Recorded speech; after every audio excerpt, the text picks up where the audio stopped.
కొంత core policies ఉంటాయి. Telugu Desam party మహిళలకు ఎట్లయితే పనిచేస్తామో, యువత కోసం ఎట్లయితే పనిచేస్తామో, ఇది బీసీల పార్టీ. మొదటి నుంచి కూడా తెలుగుదేశం పార్టీకి వెన్నెముక వెనుకబడిన వర్గాలు, ఈ వర్గాలను విస్మరించే సమస్య లేదు. ఈ మహానాడు సందర్భంగా ప్రతి ఒక్కరికి విజ్ఞప్తి చేస్తున్నా, ప్రతి ఒక్క నాయకుడిని కోరుతున్నా, వెనుకబడిన వర్గాలకి గౌరవం ఇవ్వడం కాదు, అన్ని విధాలా మనం పైకి తీసుకురావాల్సిన బాధ్యత ఉంది. రాజ్యాధికారం కానీ, గౌరవం కానీ, స్వావలంబన కానీ, ఇవన్నీ కూడా మనం చేయాల్సిన అవసరం ఉంది. ఒక మాటలో చెప్పాలంటే తెలుగుదేశం పార్టీ వెనుకబడిన వర్గాలకు రుణపడి ఉన్నాం, తప్పకుండా వాళ్ళ రుణం తీర్చుకుంటామని మరొకసారి మీ అందరికి హామీ ఇస్తున్నా. మత్స్యకారుల సేవలో చేనేతకు ఉచిత విద్యుత్ ఇవ్వడం, గీత కార్మికులను ఆదుకోవడం, వడ్డెర సోదరులు తీసుకుపోవడం, నాయి బ్రాహ్మణుల కోసం కూడా ముందుకొచ్చాం. ఇదే చాలదు, ఇంకా చేయాల్సింది చాలా ఉంది. నేను అవన్నీ కూడా ఆలోచిస్తున్నా. వాళ్ళని ఎట్టి పరిస్థితులు కూడా ఆర్థికంగా పైకి తీసుకొచ్చి అందరితో సమానంగా ముందుకు తీసుకొచ్చే బాధ్యత తెలుగుదేశం పార్టీ తీసుకుంటాం, ప్రత్యేకమైన శ్రద్ధ పెడతాం. ఇవన్నీ ఒక ఎత్తు అయితే, గొడ్డలి పార్టీ మళ్ళీ మళ్ళీ చెప్తున్నా, అందరూ మాట్లాడారు ఎమోషన్గా. ఇది నేను ఎప్పుడు రాజకీయాల్లో ఇది ఊహించలేదు. నేరాలు ఘోరాలు చేసే పార్టీని నేను ఊహించలేదు. కడాన నేను ముఖ్యమంత్రిగా ఉంటే, నేను ముఖ్యమంత్రిగా ఉన్నప్పుడే బాబాయిని చంపి నెక్స్ట్ డే వాళ్ళ పేపర్లో నారాసుర రక్త చరిత్ర నా చేతికే కత్తి పెట్టి మరకంటిచ్చే పరిస్థితికి వచ్చారు. మరక అంటలా, కానీ ఎంత దుర్మార్గులో మీరు గుర్తుపెట్టుకోవాలి.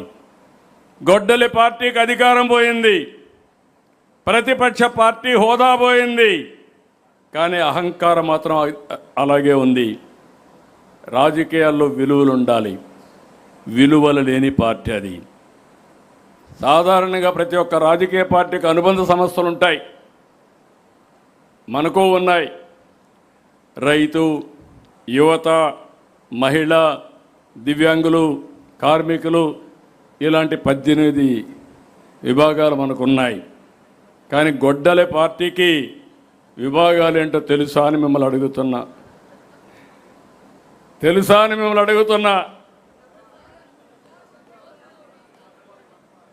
తెలియకపోతే మీరందరూ గుర్తుపెట్టుకోవాలి. గంజాయి బ్యాచ్ ఒక విభాగం, బ్లేడ్ బ్యాచ్ మరో విభాగం, సోషల్ మీడియా సైకోలు ఇంకొక విభాగం, ఫేక్ ప్రచారానికి పేటీఎం బ్యాచ్ ఇంకొక విభాగం, హత్య రాజకీయాలకు కిరాయి అంతక బ్యాచ్ ఇంకొక విభాగం, హిందూ దేవాలయాలపైన, హిందూ ధర్మం పైన దాడి చేసేదానికి ఒక విభాగం. నేను ఒకటే చెప్తున్నా, దేవాలయాలపైన దాడి చేసిన, అప్రతిష్ట పాలు చేయాలనుకున్నా ఎవడిని వదిలిపెట్టమని మరొక్కసారి హెచ్చరిస్తున్నా. ఇంకొక పక్కన కల్తీ లిక్కర్ మాఫియా ఇంకొక విభాగం. సిగ్గు కూడా లేదు, పేదవాళ్ళ ఆరోగ్యం కూడా లెక్కలేని పార్టీ. ఇలాంటి 7 విభాగాలు పెట్టుకున్న పార్టీ ఈ వైఎస్ఆర్ గొడ్డలి పార్టీ. కాబట్టి మీరందరూ ఈ యొక్క గొడ్డలి పార్టీతో జాగ్రత్తగా ఉండకపోతే కడాన మీకు కూడా గొడ్డలి వేటేనని మీ అందరికీ విజ్ఞప్తి చేస్తున్నా. జాగ్రత్తగా ఉండాలి. 2 రోజులు ఒక మంచి చర్చ, ఒక మంచి సంకల్పానికి మహానాడు వేదిక అయింది. అనేక అసాధ్యాలను సుసాధ్యం చేయడం కోసం మనం చర్చించుకున్నాం.